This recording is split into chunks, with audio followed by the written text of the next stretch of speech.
Muy bien, Dios les bendiga. Estamos en la lección número 8 y continuamos con la primera epístola universal de San Juan, apóstol, ¿sí? Que ya venimos viendo desde la lección 7. Y uno de los objetivos de esta lección es poder conocer el carácter de los hijos de Dios, ¿sí? Allí Pablo nos va, Juan nos va a ir dando pautas, ¿no? de cómo es un verdadero hijo de Dios. Este verdadero hijo de Dios va a seguir los pasos de su Señor Jesucristo, ¿sí? Juan sigue con el énfasis del amor a través de los hijos de Dios. Entonces, él nos enseña en esta epístola que el que permanece en él, en Cristo, perdió el deseo de pecar, porque Jesús está reinando en el corazón, ¿sí? Allí está Jesús bien firme. Y esto es lo que identifica a los verdaderos hijos de Dios. Hay en ellos un espíritu que vence los deseos del mundo, ¿sí? Así que vamos, esa fue la introducción, ahora vamos al tema 1. Y el tema 1 habla precisamente de los hijos de Dios.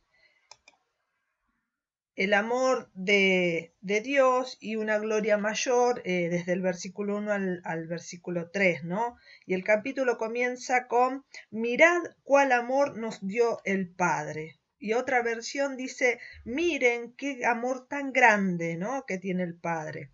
La clase de amor del cual acá nos hablas es el amor ágape, ¿no? Ya lo vamos a ver más adelante. Un amor que lo entrega todo. Un amor que nos dio el Padre y que nos dio su naturaleza divina a través de ese amor. Somos engendrados de él, dice la palabra. Y no solo demostró ese amor, sino que lo dio, lo derramó en nosotros, ¿no? Allí podemos ver que Juan dice que Dios es amor, ¿sí? Ya lo vamos a ir viendo eso. Así que el mundo no conoce a Dios, ¿sí? Como no conoce a Dios, como no lo conoce, no nos reconoce a nosotros también como sus hijos, ¿eh? El mundo ahí está, ¿no? Tampoco conoció a Dios y tampoco nos conoce a nosotros. Así como aborrecían al Señor Jesús cuando Él vino, dice la palabra que Él vino a los suyos y los suyos no los recibieron, ¿no? También nosotros, y esto también el Señor nos lo había indicado, lo había advertido, ¿no? a sus discípulos, ¿no? Entonces, esto es una indicación de que pertenecemos a Él, que no hay lugar al desánimo. Pertenecemos a Él. Así que no hay lugar al desánimo, porque Él está, y así como Él venció, nosotros también podemos vencer.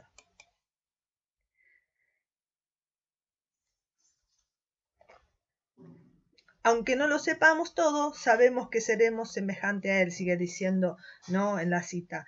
Le veremos, y esa es nuestra esperanza, ¿no? El que le vamos a ver. El poner la esperanza en la venida de Cristo nos va a ayudar a cambiar nuestros hábitos, ¿no? Nuestras costumbres, nos va a llevar a purificarnos, ¿eh? Claro que la sangre de Cristo nos va a limpiar, nos limpia de todo pecado, pero también nuestra posición en el futuro será maravillosa, difícil de imaginar, ¿no? ¿Por qué? Porque aunque no lo sepamos todo, aunque nosotros pensemos que falta esto, falta lo otro, falta aquello, pero sabemos lo que tenemos que saber, que un día seremos semejante a Él como lo prometió, que le vamos a ver, ¿no? Y que allí va a ser la coronación de todo este tiempo que hemos transitado en esta vida y que hemos batallado en contra del pecado, en contra de aquellas cosas que están adentro nuestro y que tienen que salir para ser purificados, ¿sí? Allí tenemos referencias también en 2 Corintios 7:1, que lo vamos a leer. 2 Corintios 7:1 dice así: así que, amados, puesto que tenemos tales promesas, limpiémonos de toda contaminación de carne y de espíritu, perfeccionando la santidad en el temor de Dios, ¿no? Es un ánimo que nos está dando, ¿no? tenemos tales promesas. Él dijo que vendría y va a venir, pero mientras tanto, ¿qué tenemos que hacer? Limpiarnos. Nosotros debemos limpiarnos de todas esas impurezas, de todas esas cosas que se van viendo, ¿sí? En nosotros, van saliendo de nosotros. Así que Dios hace lo suyo, ¿sí? Dios ya hizo lo suyo, pero ahora yo debo de poner de mí también, ¿sí? Debo poner mi voluntad para eso. Ahí está. Lo que creemos, los que creemos, ponemos nuestra esperanza en la venida de Cristo y esto nos purifica en el sentido moral, ¿no? La sangre de Cristo nos limpia del pecado, pero también nosotros desempeñamos una parte importante en esto. Debo poner de mi parte, ¿sí? La sangre de Cristo siempre nos limpia, pero la idea es de que no que estemos todo el tiempo pecando, no, porque ya lo vamos a ir viendo más adelante, no me quiero adelantar. Entonces, la sangre de Cristo me limpia, pero también yo tengo que poner de mí para quitar aquellas cosas que están en el carácter o que están en los hábitos y que no me sirven, ¿sí? Debo poner de mi parte. Hay en el versículo 4, ¿sí? Hay un énfasis acá de abstenerse del pecado, dice, ¿no? Hay dos tipos de personas, los hijos de Dios, ¿sí? Y los hijos del diablo. ¿En dónde? En el mundo. La naturaleza de pecado. Para hablar de la naturaleza del pecado debemos entender qué es el pecado. Y el pecado es aquello que viola la ley de Dios, ¿sí? Dios proveyó de leyes para que vivamos en bendición, pero cuando no nos sujetamos a esas leyes, hay una infracción y esa infracción tiene una consecuencia. Así que no basta solo saber, como enseñaban los falsos maestros del conocimiento, sino que debo practicar lo que yo sé, ¿sí?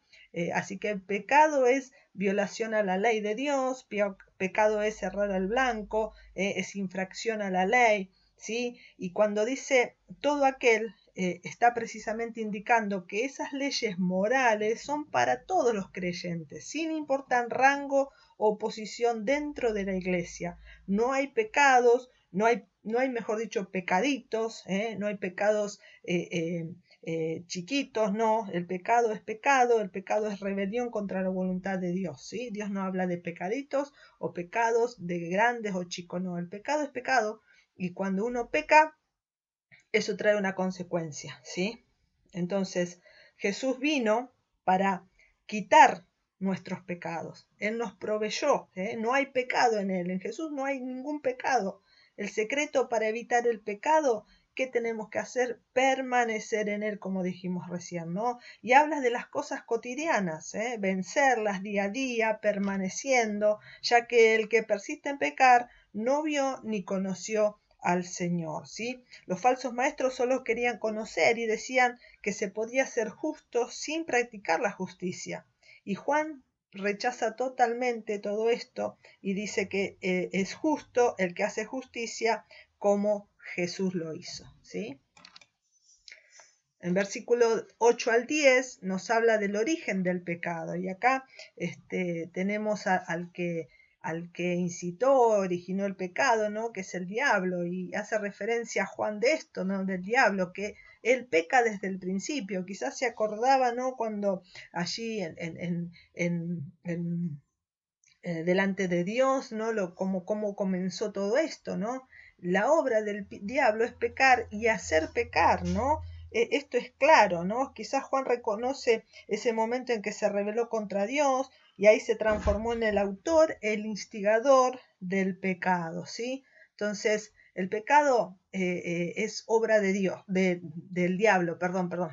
El pecado es obra del diablo, pero gracias a Dios que la obra de su Hijo es salvarnos, ¿sí? Jesús vino a deshacer todas esas obras del diablo. Sus obras son muchas, destruye, deteriora la creación de Dios, induce al pecado, causa enfermedades, ciega el entendimiento y todavía sigue actuando. Pero la palabra dice que Cristo Jesús lo ha vencido y si Él venció, nosotros que tenemos a Cristo también podemos vencer.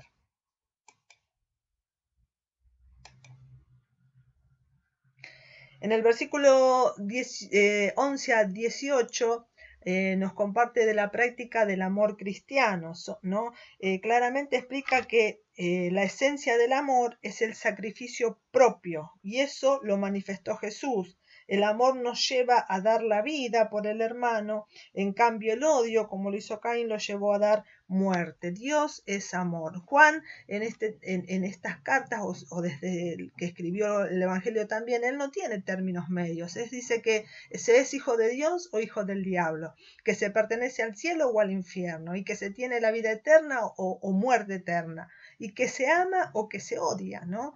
Eso lo dice bien clarito Juan. Y también insiste que el amor es el primer mandamiento, y como consecuencia este es el centro del mensaje de la vida cristiana. El amor es el vínculo perfecto, ¿sí? Y si tenemos a Cristo, tenemos el amor de Cristo, ¿no? Y tenemos el amor por los hermanos. Allí habla de Caín, ¿no? Que fue inspirado al odio porque el diablo lo puso en contra de su hermano, ¿no? Por la envidia. Dejó entrar esa envidia, ¿no? Y esto lo llevó al punto del homicidio. Mire qué tremendo esto, ¿no? Porque desde el principio allí el diablo empezó a obrar y a hacer de las suyas, ¿no? Y tomó a Caín, pero para que el diablo obre en alguien, la persona tiene que darle lugar, ¿sí? Tiene que darle el lugar. Entonces Caín fue allí inspirado al odio porque tuvo envidia, ¿sí? No vino delante de Dios y decir, Señor, esto tengo, te lo entrego, ¿no? Y el mundo en el que nosotros vivimos sigue esos principios de Caín. Por eso el cristiano no debe sorprenderse si el mundo nos aborrece, ¿sí? Estamos en este mundo, pero no somos, no pertenecemos a este mundo, ¿sí? Entonces, somos llamados por Cristo, tenemos a Cristo, y todas esas cosas que hay en nuestras vidas tienen que ir saliendo, el odio, los celos, la envidia, las obras de la carne, tienen que tenemos que irnos limpiando de todo eso, ¿no? Salir de este mundo, ¿no? De las cosas que este mundo nos invade, ¿no? Entonces, ¿cómo hacemos eso? Buscando el vínculo perfecto entre el Señor y yo, ¿no? Entre el Espíritu Santo, que es el que nos va a ayudar a permanecer y el que nos va a ayudar a que ese amor se desarrolle, ¿no? ¿Y cuál es la prueba más segura para saber si tenemos vida eterna? Que amemos a nuestros hermanos, dice, que amemos a nuestros hermanos. Y yo sé que tengo una seguridad de que tengo esa vida eterna, que tengo ese amor, y bueno, se va a ver si yo amo a mi hermano. Entonces esto es una de las cosas para examinarnos constantemente, ¿no? Después ahí vamos a ver también que es fácil amar al que que conocemos, mejor dicho. Es fácil amar al que conocemos, pero nos cuesta amar al que no conocemos, ¿no? O al que nos crea algo en nuestra vista y en nuestro corazón, diferente a lo que Dios dice, ¿no?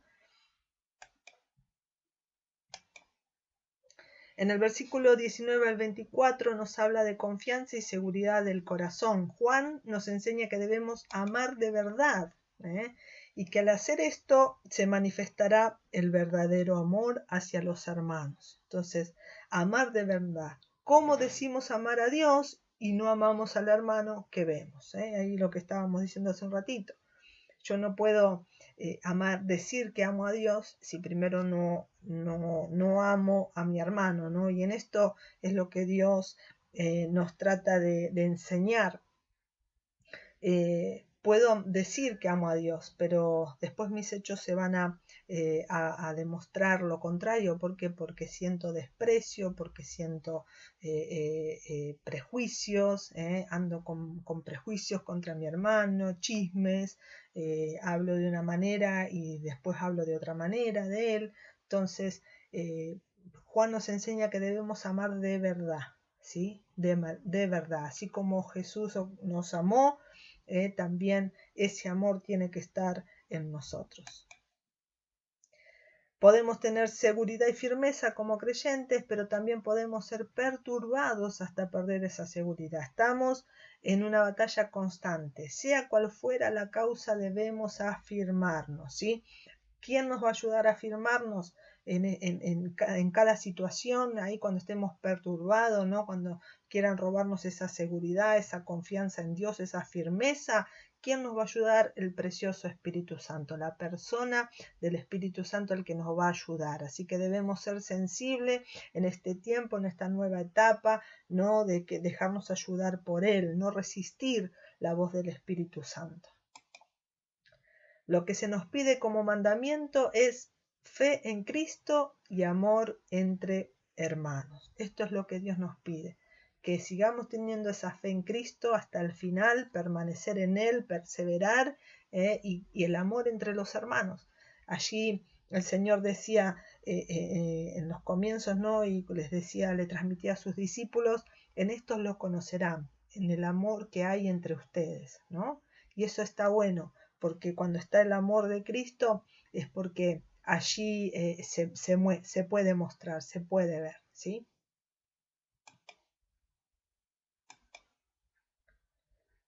Vamos al tema 2, el espíritu de verdad y el espíritu de error. Tanto el apóstol Juan como el apóstol Pablo afirman que una profecía debe ser examinada a la luz de la palabra, ¿sí?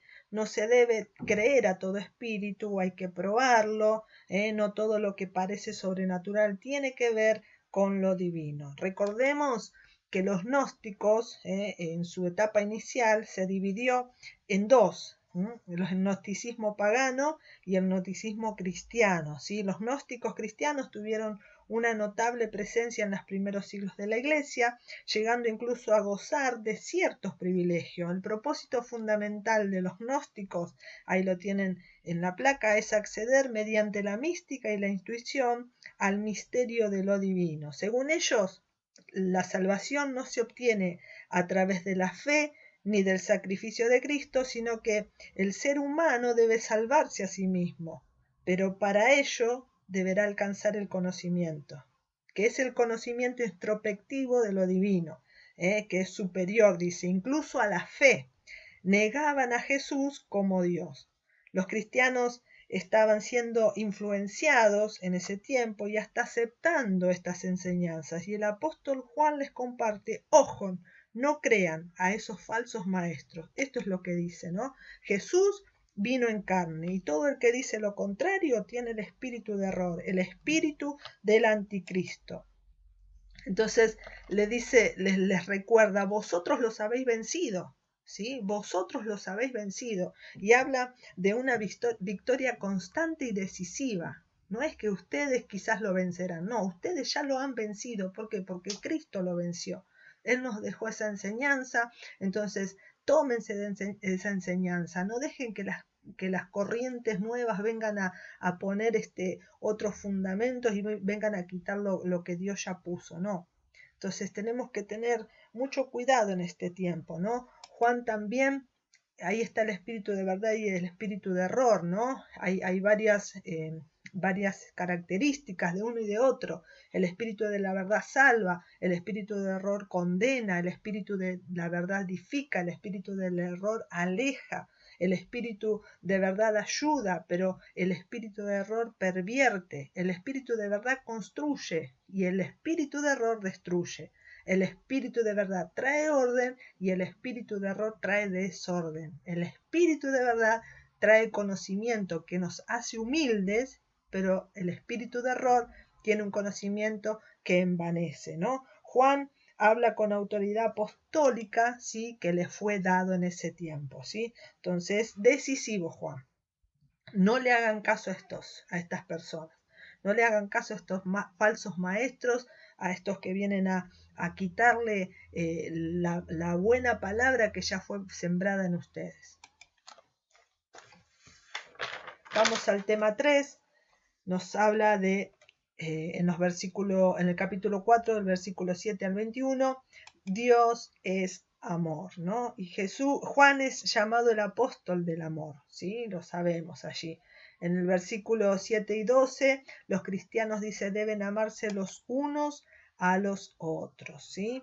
Dios Padre nos demostró su amor dando a su Hijo para que por su muerte, la muerte de Jesús, nosotros vivamos. Dios es amor, es la fuente, su naturaleza, todo lo hace por amor y en amor. Aun cuando juzga, aun cuando ahí está como juez, ¿sí? Es en amor y por amor, ¿sí? Su amor nos transforma. En el griego hay varias palabras que demuestran lo que en castellano decimos en una sola palabra, que es amor, ¿sí? Y ahí tenemos, hay amor llamado eros, que es el amor carnal, es la atracción sexual entre un hombre y una mujer. Este es el amor humano. Hay el amor que se llama filio, y es el amor por los familiares, los amigos, los seres queridos. Pero hay un amor, hay otros más, ¿no? Pero vamos a centrarnos en estos. Y el amor que a nosotros nos compete, que nos interesa, se llama amor ágape. Es la alta forma de amor, es el amor divino que pueden hacer que amemos a nuestros enemigos y perdonar a los que nos persiguen, ¿no? Este es el amor que tuvo el Señor y que tiene por nosotros, ¿no? Entonces, los cristianos deben amarse unos a otros, ¿sí? ¿Por qué? ¿Por qué debemos amarnos unos a otros? Porque Dios es amor, porque Él nos amó, porque si nos amamos unos a otros, Él mora en nosotros y su amor se perfecciona en nosotros. Este es el amor que Dios quiere que tengamos. El amor que todo lo espera, el amor que todo lo soporta, el amor que nunca deja, ese amor nunca deja de ser. Pero también dice en el versículo 13 a 16 que debemos permanecer en amor. Es permanecer en Él. El que permanezca en el amor, permanece en Él. Hay que conservar la comunión. ¿Y cómo lo hacemos? Una vez más, a través de la persona del Espíritu Santo, a través de Él podemos hacerlo. Él nos va a llevar a amar al Padre, a amar al Hijo y a amarlo a Él, al Espíritu Santo. Permanecer. Desde el versículo 17 al 21 nos habla del perfeccionamiento del amor. Y se hace notorio esto porque en ese amor, permaneciendo en ese amor, no hay temor, dice. No hay temor, no puedo temer nada. ¿Por qué? Porque yo sé que el Señor está, me guarda, me protege, puedo tener ese amor. Es como cuando el hijo está al cuidado de los padres, ¿no? De la mamá, del papá. No teme, porque el papá y la mamá lo defienden. Él nos amó, nosotros le correspondemos y esto nos lleva a amar a los hermanos que vemos. Entonces, este es el perfeccionamiento del amor. Primero, Él nos amó, porque Él nos amó, yo también lo amo, y me esfuerzo por amarlo y conocerlo más, y una vez más decimos y recordamos lo que nos dice el pastor: cuanto más le conozco, más le amo, cuanto más le amo, más le sirvo. ¿Sí? Entonces le estamos correspondiendo ese amor, ¿no? Haciendo lo que Él espera que nosotros hagamos, ¿no? Y esto nos lleva también a amar a los hermanos, amarnos entre nosotros. Ahí está.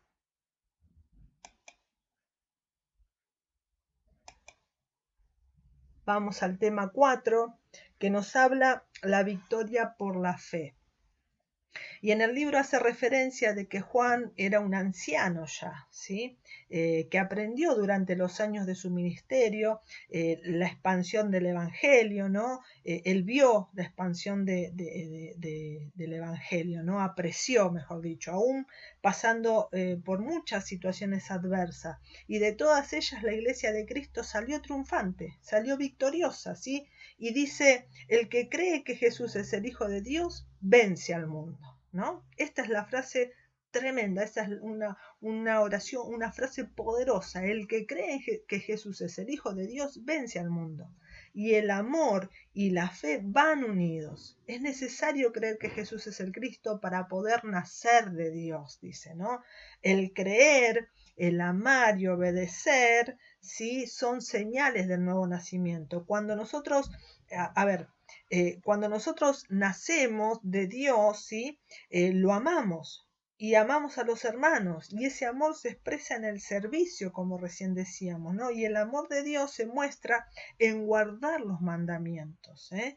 Esos mandamientos que para nosotros no son pesados ni gravosos, son posibles. Ahí el Señor dice, dejen sus cargas y tomen la mía, tomen mi yugo, que mi yugo es ligero, ¿sí? Pueden sobrellevarlos. Porque, ¿por qué podemos sobrellevarlos? Porque nacimos de Dios y porque Él nos da las fuerzas que necesitamos para sobrellevar esa carga, ese yugo, ¿no? Y todo lo que nace de Dios vence al mundo. Esto es lo que nos permite vencer. ¿Qué? La fe. La fe, el creer, el amar y obedecer son señales del nuevo nacimiento, ¿sí? Entonces podemos decir, bueno, yo me bauticé, pero no simplemente es bautizarse, sino que tiene que tener ejemplos, o que tiene que tener frutos, mejor dicho, creer, amar y obedecer todas las cosas que Dios nos puso en la palabra que debemos obedecer, ¿sí? Amor y fe, recuerden, van unidos. En el versículo 6 al 12 habla sobre el testimonio del Espíritu. Jesús vino mediante agua y sangre, dice, ¿no? Y hay diferentes apreciaciones sobre esta frase. Allí habla sobre, en el libro de Lutero y Calvino, ¿no? Que tenían la idea que se refería al bautismo y a la Santa Cena cuando hablaba de esto. Agustín y otros, que era el lanzazo que le dieron al Señor cuando estaba en la cruz, ¿no? Y cuando brotó agua y sangre. Y el comentarista también Stott dice, se basó en la interpretación de Tertuliano, que es un padre de la iglesia, Tertuliano. Se refiere al bautismo de Jesús cuando el Padre habló, ¿no? Y la sangre, cuando el Padre habló y comenzó su ministerio, sobre ese bautismo, según se refiere Stott, y la sangre viene a ser su fin de su misterio, ¿no? La muerte allí en la cruz del Calvario. Entonces, los gnósticos enseñaban que Jesús era el hijo de José y María, y que sobre él descendió el Cristo, la unción en el bautismo, ¿no? la paloma, el Espíritu Santo, pero que lo abandonó en la crucifixión. Esto es lo que enseñaban los gnósticos. Y Juan refuta toda esta enseñanza diciendo que Jesucristo vino mediante agua y sangre. Es el Espíritu Santo que da testimonio de esto y es Él el Espíritu de verdad, ¿no? Entonces, es el Espíritu Santo que da testimonio de esto. Él vino mediante agua y sangre. El versículo 7, ahí está.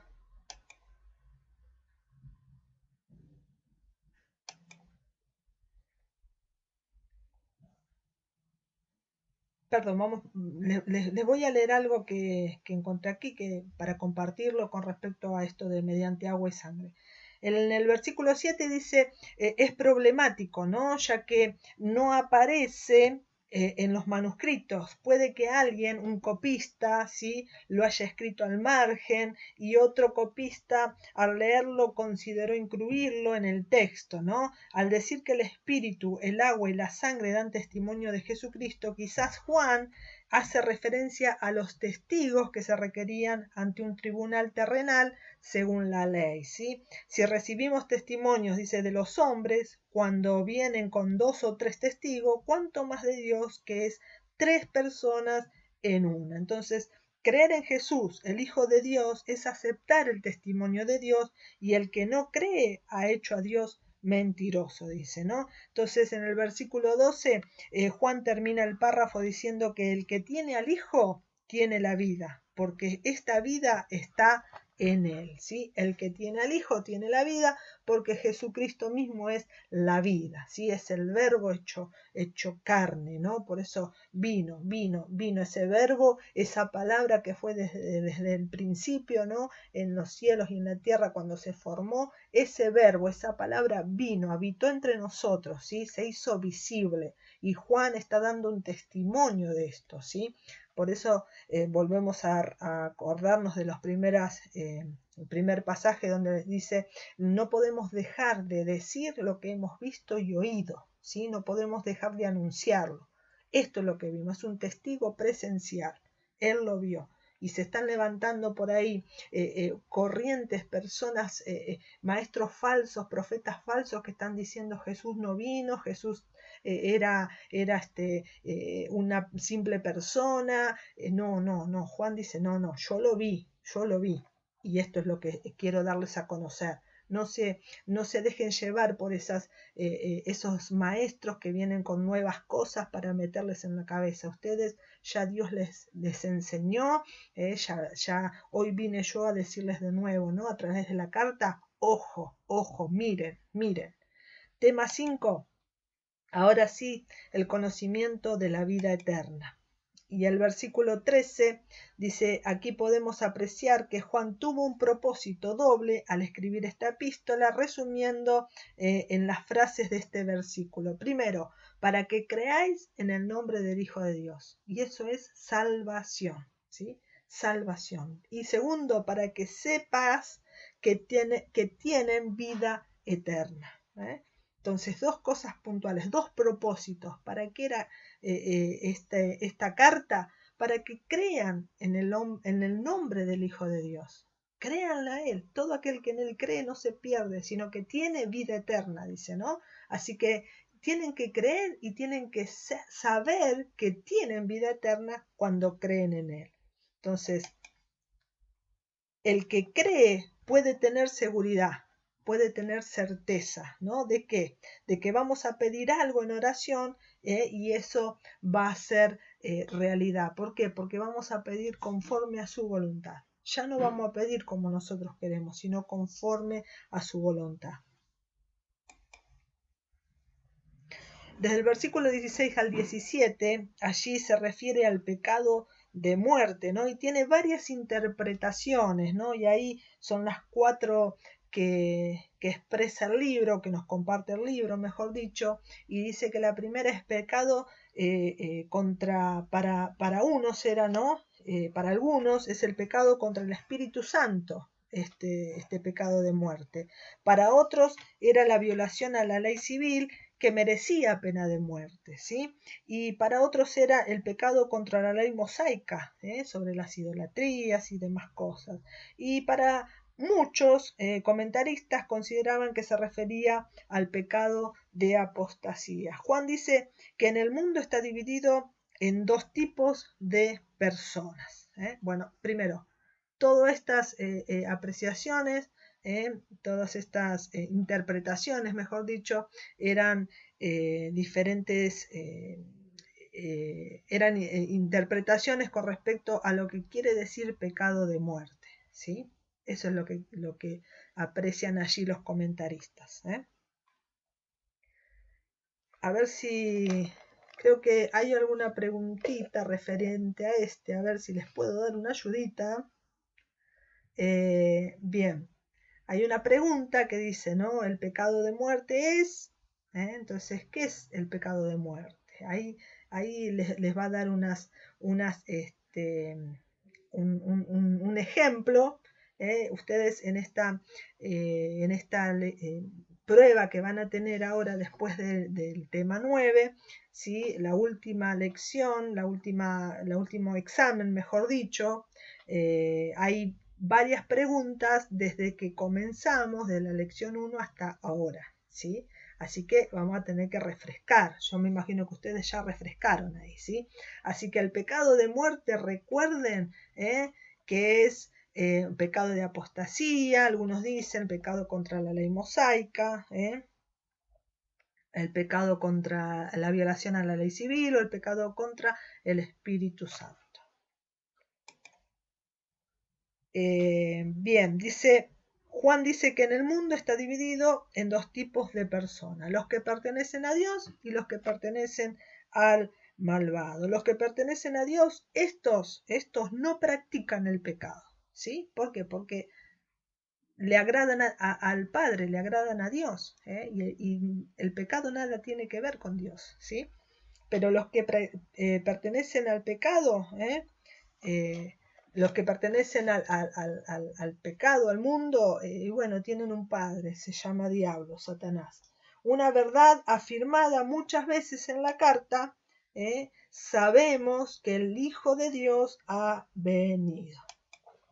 Y termina diciendo, hijitos míos, ¿no? A ver, termina diciendo hijitos míos, Así que constantemente allí Juan estaba queriendo a llamar la atención, que no se olviden, que no se dejen influenciar por estas oleadas de cosas nuevas que venían, y cuanto más la palabra, ¿no?, está en vigencia para estos tiempos para nosotros.